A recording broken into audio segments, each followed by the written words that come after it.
السلام علیکم ګرانو کتونکو ډاکټر واینز کې ستاسو هر کلی کوم د پښتو ادب په سلسلهواره لړۍ کې نن د 21مې پیړۍ د پښتو ادب نوښتګر شاعر اکرام الله ګران ته تم شوي یو چا چې په خپله شاعرۍ کې همیش الفت غوښتی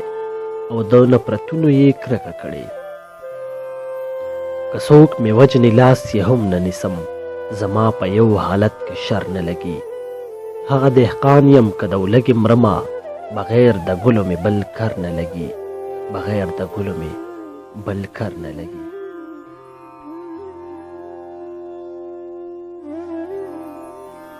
اکرام الله ګران په 1938 میلادي کال کې د کوزې پښتونخوا د 400 پړانګ یاسینزو محله کې زوکړه کړې اکرام الله ګران د ساده طبیعت څښتن چې په ابتدا کې د معصومیت په سبب خپل اشعار نه څرګندول دلته د زور قدر خوشتا قدر د زړونو نشتا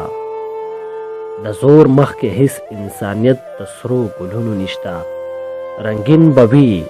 د جنت غوندې ماڼۍ به لري بیا هم جانانا ستابر مې د خوبونو نشتا یا هم جانانا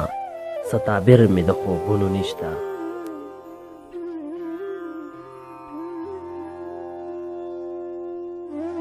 اکرام الله ګران همیشه د مینې او انسانیت ته توجه ورکړي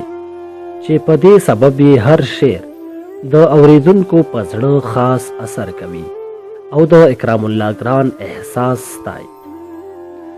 سید جلال مضطرب غنی خان او حمزه بابا د اکرام الله ګران له نږدې ملګرو څخه وو مینې لیونۍ له ما نه څه غواړې ګوره لیوني صحرا و غر ته ځي ګرځو د رخسار سرو غرمو پسې تل ساړه اخیستې خلک لمر ته ځي تل ساړه اخیستې خلک لمر ته ځي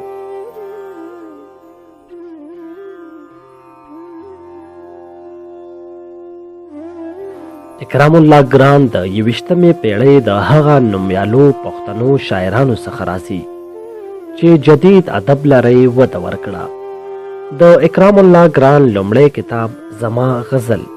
په نامه چاپ شوی چې د اکرام الله ګران ابتدایي او منځني دور اشعار پکې تحریر شوي ستا په نامه چا یاد نه کړم په زړه مې شو داغ ستا په نامه چا یاد نه کړم په زړه مې شو داغ ګنې کمی مې په لمن د تهمتونو نشته ګرانه د ژوند د هلو ځلو ولې تېښته کوې